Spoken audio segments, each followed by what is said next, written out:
সবাইকে স্বাগত জেলার সংবাদে। সাথে রয়েছে দোলা ডলরেস। শুরুতেই জানাবো সংবাদ শিরোনাম। রাজশাহীতে ভারতীয় সহকারী হাই কমিশন অভিমুখে জুলাই ৩৬ মঞ্চের পদযাত্রায় বাধা, ধস্তাধস্তি। লক্ষ্মীপুরের টিভি অনুষ্ঠানে প্রশ্ন করা নিয়ে ইসলামী আন্দোলন ও বিএনপির সংঘর্ষ, ৫ জন আহত। ৪ বছরেও শেষ হয়নি বান্দরবানের থানচির পানি প্রকল্পের কাজ, তীব্র সংকটে ভুগছেন স্থানীয়রা।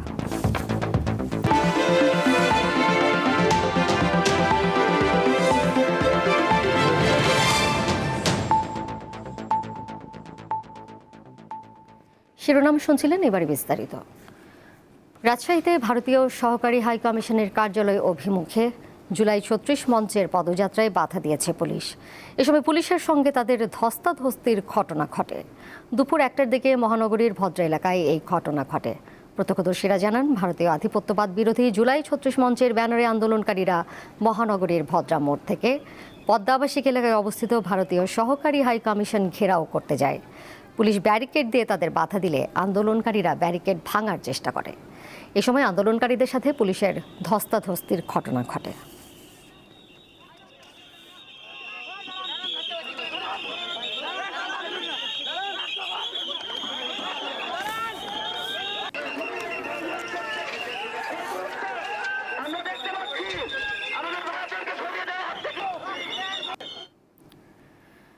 উপদেষ্টা পরিষদের বৈঠকে গুম সংক্রান্ত অধ্যাদেশ অনুমোদন দিয়েছে অন্তর্বর্তী সরকার। বৃহস্পতিবার প্রধান উপদেষ্টা প্রফেসর ডক্টর মোহাম্মদ ইউনূসের সভাপতিত্বে উপদেষ্টা পরিষদের বৈঠকে এই অধ্যাদেশ অনুমোদন দেওয়া হয়। বৈঠক শেষে প্রধান উপদেষ্টার প্রেস উইং থেকে এক সংবাদ বিজ্ঞপ্তিতে এই তথ্য জানানো হয়েছে। উপদেষ্টা পরিষদের বৈঠকে গুরুত্বপূর্ণ 3টি সিদ্ধান্ত নেওয়া হয়েছে বলে জানিয়েছে প্রেস উইং। সেগুলো হলো গুম প্রতিরোধ ও প্রতিকার সংশোধন অধ্যাদেশ ২০২৫-এর খসড়া নীতিগত ও চূড়ান্ত অনুমোদন, বাংলাদেশ হাওর ও জলাভূমি সংরক্ষণ অধ্যাদেশ ২০২৫-এর খসড়া নীতিগত ও চূড়ান্ত অনুমোদন এবং সুইজারল্যান্ডের রাজধানী বার্নে বাংলাদেশের নতুন একটি দূতাবাস স্থাপনের প্রস্তাব অনুমোদন।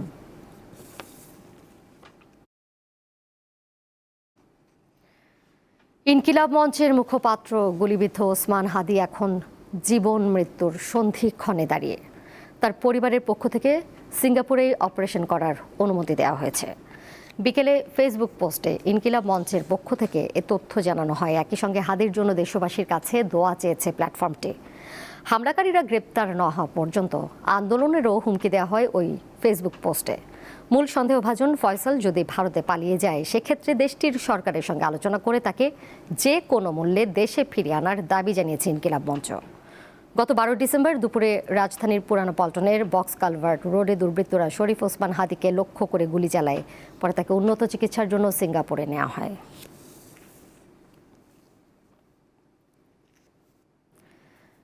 সাবেক প্রধানমন্ত্রী ও বিএনপি চেয়ারপারসন খালেদা জিয়ার শারীরিক অবস্থা আগের মতোই আছে। তিনি চিকিৎসা নিতে পারছেন বলে জানিয়েছেন তার ব্যক্তিগত চিকিৎসক ও দলের স্থায়ী কমিটির সদস্য ডাক্তার AZM জাহিদ হোসেন। দুপুরে রাজধানীর এভারকেয়ার হাসপাতালের সামনে সাংবাদিকদের তিনি বলেন, খালেদা জিয়ার স্বাস্থ্যের অবস্থা আগের মতোই অপরিবর্তিত আছে। দেশি বিদেশি চিকিৎসকদের সমন্বয়ে মেডিকেল বোর্ড তার তত্ত্বাবধান করছেন। তিনি চিকিৎসা গ্রহণ করতে পারছেন। বিএনপি চেয়ারপারসন ধীরে ধীরে সুস্থ হয়ে উঠবেন বলেও আশা প্রকাশ করেন তিনি।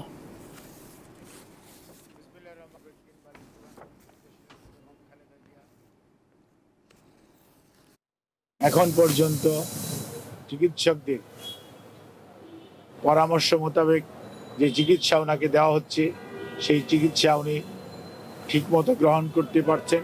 ওনার যে অসুস্থতা এবং ওনার যে বয়সের চেয়ে বেশি ওনার যে অসুস্থতা এবং ওনাকে পরিকল্পিতভাবে যেরকম অসুস্থ অবস্থার মধ্যে বিগত সময়ে ঠেলে দেওয়া হয়েছে, চিকিৎসা যথাযথভাবে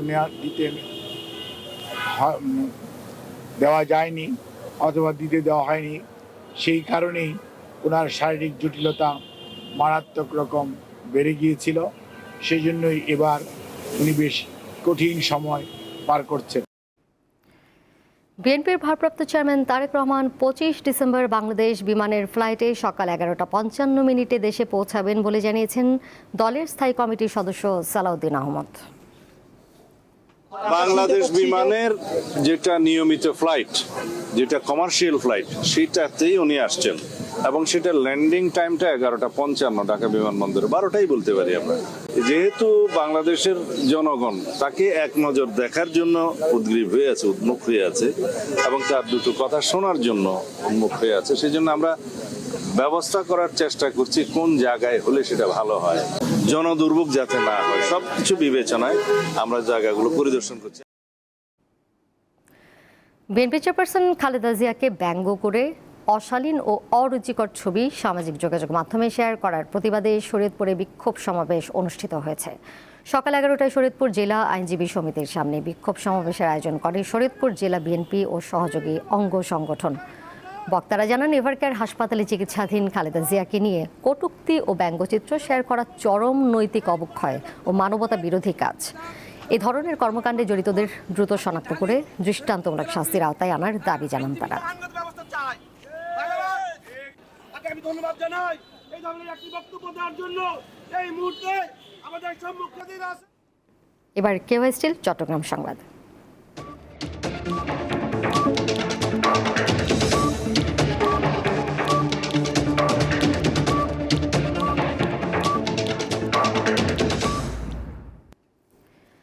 লক্ষ্মীপুরের রামগঞ্জে একটি বেসরকারি টেলিভিশনের অনুষ্ঠানে প্রশ্ন করায় ইসলামী আন্দোলন ও বিএনপির মধ্যে হাতাহাতি, ধাওয়া পাল্টা ধাওয়া ও সংঘর্ষের অভিযোগ উঠেছে। এই ঘটনায় উভয় পক্ষের 5 জন আহত হয়েছেন। বৃহস্পতিবার দুপুরে রামগঞ্জ সরকারি কলেজ মাঠে স্টার নিউজের প্রোগ্রাম চলাকালীন সময়ে এই ঘটনা ঘটে।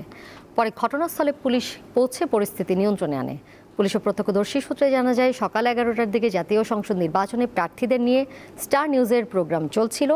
এ সময় এক সাধারণ শিক্ষার্থী ইসলামী আন্দোলনের প্রার্থী জাকির হোসেন পাটোয়ারিকে প্রশ্ন করায় বিক্ষুব্ধ হয়ে ওঠে ইসলামী আন্দোলনের সমর্থকরা। এ নিয়ে বিএনপি, জামায়াত ও ইসলামী আন্দোলনের সমর্থকদের সাথে হাতাহাতি, ধাওয়া পাল্টা ধাওয়া, সংঘর্ষের ঘটনা ঘটে।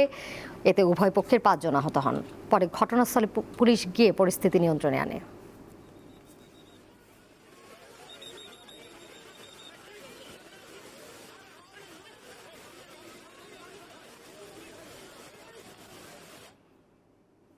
কুমিল্লার হোমনা থানায় হেফাজতে থাকা ববিতা খাতুন নামে এক নারী হাজতের আত্মহত্যার অভিযোগ উঠেছে। পুলিশ জানায়, বৃহস্পতিবার ভোর রাত 5:30টায় এই ঘটনা ঘটে। তাকে বুধবার রাতে আটক করে থানায় আনা হয়। ওই নারীর স্বামী প্রবাসী খলিল মিয়ার 2 স্ত্রী। গতরাতে 2 স্ত্রীর মধ্যে পারিবারিক কলহের সৃষ্টি হয়। এক পর্যায়ে ছোট স্ত্রী বড়জনকে ছুরিকাঘাত করে।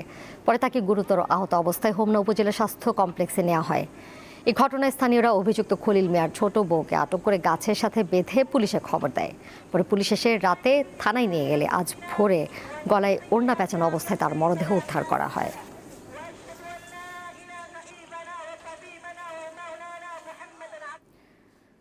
কুমিল্লা নগরীর জাঙ্গালিয়া বাস টার্মিনাল থেকে কুমিল্লা চাঁদপুর সড়কের আইডি পরিবহন চলাচল বন্ধ রাখার দাবিতে সকাল থেকে বিকাল 4টা পর্যন্ত ধর্মঘট পালন করেছে পরিবহন বাস মালিক শ্রমিকরা। এতে কুমিল্লা থেকে বিভিন্ন জেলা ও উপজেলার প্রায় 40টি সড়কে চলাচলের ভোগান্তিতে পড়ে সাধারণ যাত্রীরা। সকাল থেকে কুমিল্লা নগরীর জাঙ্গালিয়া, শাসনগাছা ও চকবাজার বাস টার্মিনাল থেকে কুমিল্লা চট্টগ্রাম, কুমিল্লা সিলেট, কুমিল্লা ঢাকা, কুমিল্লা চাঁদপুর সহ অভ্যন্তরীণ প্রায় 40টি সড়কে কয়েক হাজার বাস ও মিনিবাস চলাচল বন্ধ থাকে।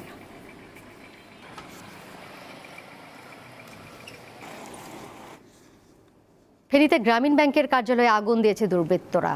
বুধবার রাত 3:30টার দিকে ফেনী সদর উপজেলার সরসরদি বাজারে এই ঘটনা ঘটে। এতে 3টি মোটরসাইকেল পুড়ে গেছে। স্থানীয়রা জানান, ভবনের নিচতলার সিঁড়ি কক্ষের কলাপসিবল গেটের ভেতরে আগুন দেয় দুর্বৃত্তরা। তাৎক্ষণিকভাবে নিরাপত্তা প্রহরী আগুন নিয়ন্ত্রণের চেষ্টা চালায়। পরে খবর পেয়ে ফায়ার সার্ভিস এসে আগুন নিয়ন্ত্রণে আনে।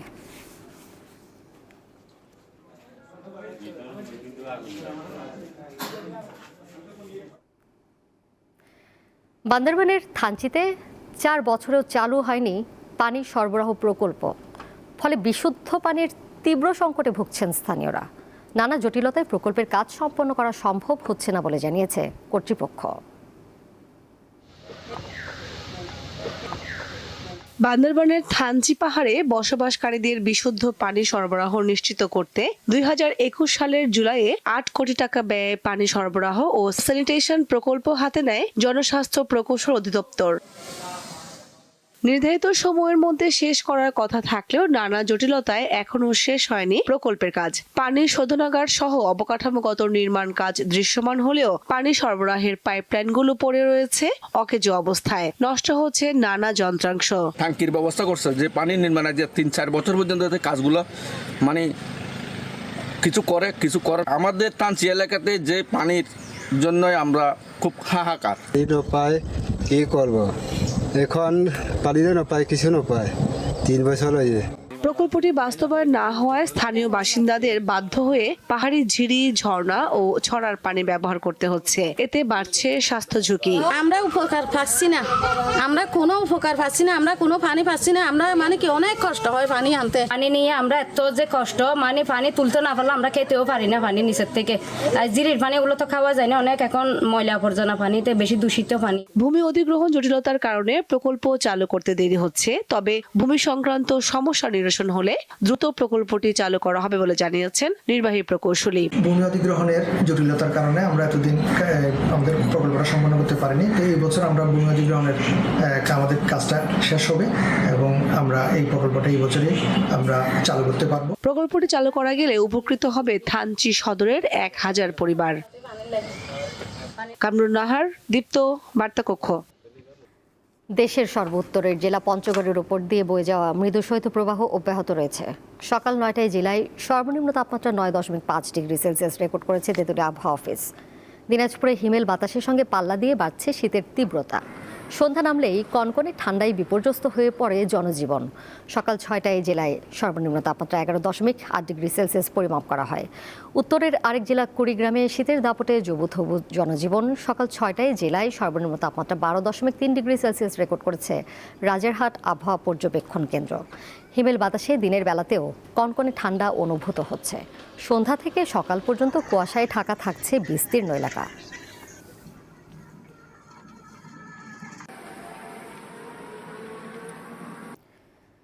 নারায়ণগঞ্জে 2টি পোশাক কারখানায় অনির্দিষ্টকালের জন্য কারখানা বন্ধ ও বকেয়া বেতন পরিশোধের দাবিতে শ্রমিকদের বিক্ষোভ ও কর্মবিরতির ঘটনা ঘটেছে। এ সময় নগরীর গুরুত্বপূর্ণ সড়ক ও ঢাকা-চট্টগ্রাম মহাসড়কে যান চলাচলে বিঘ্ন ঘটে।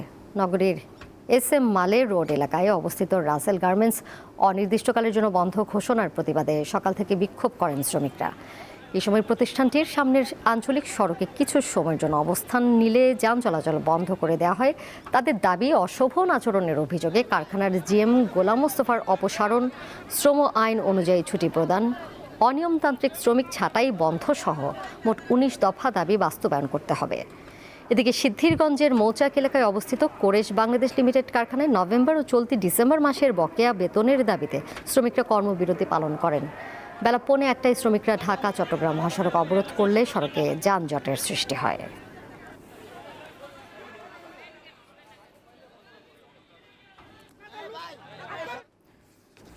পটুয়াখালীর কলাপাড়ায় ছোট বালিয়াতলী মুসল্লিয়াবাদ আমিনিয়া দাখিল মাদ্রাসায় গোপনে অ্যাডহক কমিটি গঠন ও ঘুষ দুর্নীতির মাধ্যমে নিয়োগ বাণিজ্য বাতিলের দাবিতে মানববন্ধন করেছেন স্থানীয়রা। বেলা 11টায় উপজেলার বালিয়াতলী ইউনিয়নের ওই মাদ্রাসা প্রাঙ্গণের মানববন্ধনে ওই এলাকার শত শত মানুষ অংশ নেন। এ সময় বক্তারা বলেন, মাদ্রাসার সুপার মাওলানা ফয়জুল্লাহ বেশ কিছুদিন আগে অভিভাবকদের না জানিয়ে গোপনে অ্যাডহক কমিটি গঠন করেন। অবৈধভাবে মোটা অঙ্কের ঘুষ নিয়ে শূন্য পদে নৈশ প্রহরী, আয়া ও পিয়ন পদে নিয়োগ দেন। তারা অনতি বিলম্বে অবৈধ নিয়োগ বাতিল ও অবৈধ কমিটি স্থগিতের দাবি জানান।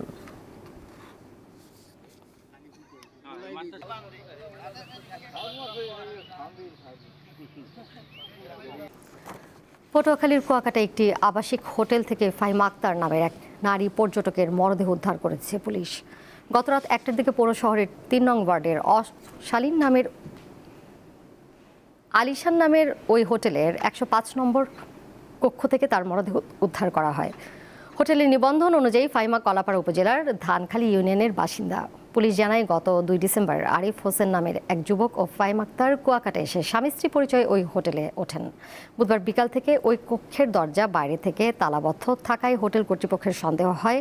পরে পুলিশ তালা ভেঙে ভিতরে প্রবেশ করে গলায় ফাঁস লাগানো অবস্থায় পর্যটকের মরদেহ উদ্ধার করে।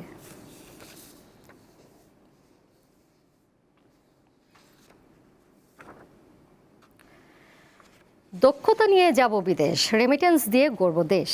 এই প্রতিবাদে ফরিদপুরে অনুষ্ঠিত হয়েছে আন্তর্জাতিক অভিবাসন দিবস। দিবসটি উপলক্ষে ফরিদপুরে জেলা প্রশাসন, জেলা কর্মসংস্থান ও জনশক্তি অফিস এবং কারিগরি প্রশিক্ষণ কেন্দ্র টিটিসির আয়োজনে এক বর্ণাঢ্য র্যালি বের হয়ে প্রধান সড়ক প্রদক্ষিণ শেষে জেলা প্রশাসকের কার্যালয়ে গিয়ে শেষ হয়। পরে ফরিদপুর পৌরসভা অডিটোরিয়ামে আলোচনা সভা অনুষ্ঠিত হয়। নওগাঁর রানীনগরে আন্তর্জাতিক অভিবাসী দিবস ও জাতীয় প্রবাসী দিবস উদযাপন করা হয়েছে।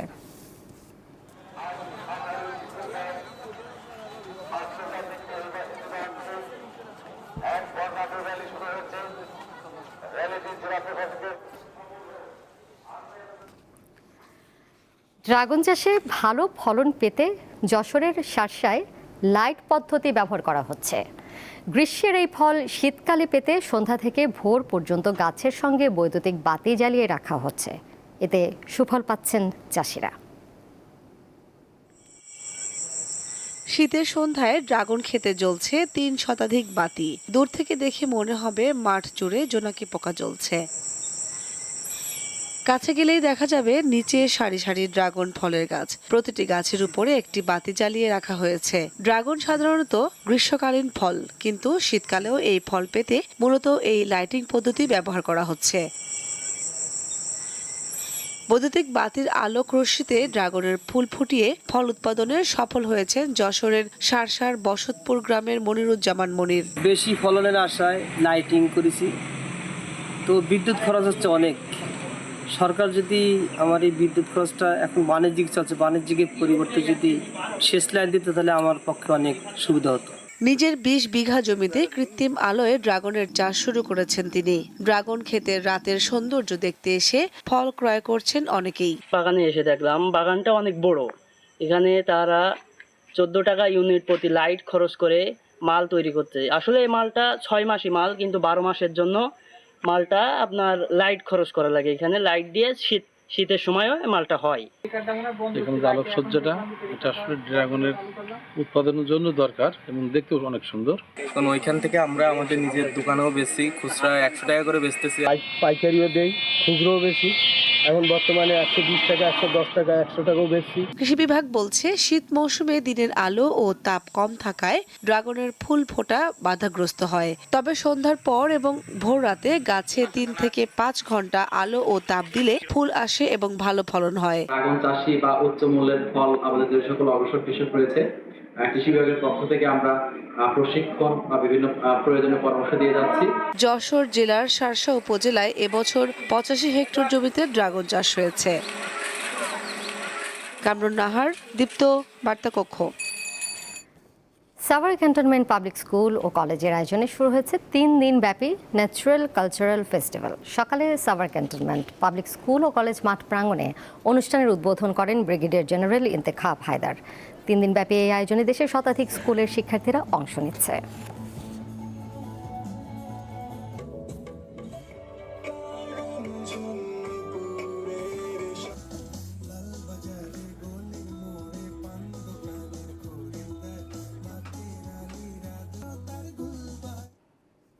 ব্রাহ্মণবাড়িয়ার আখাউড়া সীমান্ত দিয়ে অবৈধভাবে ভারতে প্রবেশ করায় মুন্না নামে এক যুবককে আটক করেছে ভারতীয় সীমান্তরক্ষী বাহিনী বিএসএফ। বুধবার ভোরের থেকে মুন্নার কোনো খোঁজ পাওয়া যাচ্ছিল না। পরে সীমান্তবর্তী বাসিন্দাদের মাধ্যমে তার স্বজনরা জানতে পারেন বিএসএফ মুন্নাকে ধরে নিয়ে গেছে। 7 বিজিবির অধিনায়ক লেফটেন্যান্ট কর্নেল মোহাম্মদ জিয়াউর রহমান জানান, আটককৃত মুন্না একজন চিহ্নিত মাদক ব্যবসায়ী। তার নামে আখাউড়া থানায় একাধিক মাদকের মামলা রয়েছে। সম্প্রতি সে জেল থেকে ছাড়া পেয়ে আবারও মাদক ব্যবসায় জড়িয়ে পড়ে।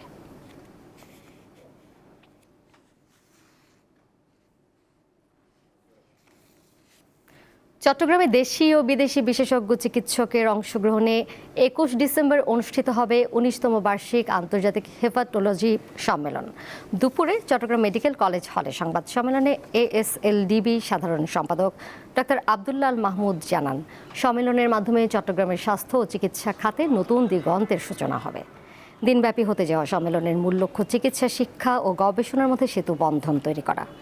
সম্মেলনে লিভার সিরোসিস, ফ্যাটি লিভার রোগ, লিভার ক্যান্সার, লিভার প্রতিস্থাপন সহ গুরুত্বপূর্ণ 12টি বিষয় নিয়ে দেশি বিদেশি বিশেষজ্ঞরা তাদের অভিজ্ঞতা ও গবেষণালব্ধ জ্ঞান তুলে ধরবেন।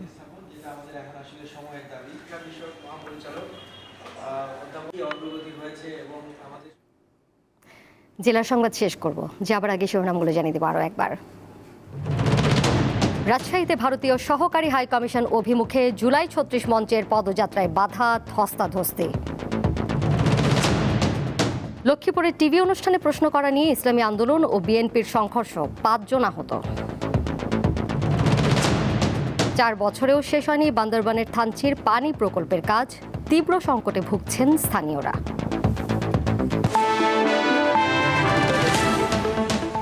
এই ছিল এখনকার মতো। পরের সংবাদ দেখবেন সন্ধ্যা ৬টা ৪০ এছাড়াও আরও তথ্য এবং বিনোদনের নানা খবর জানতে যুক্ত থাকুন দীপ্ত ডিজিটাল প্ল্যাটফর্মে। ধন্যবাদ সবাইকে।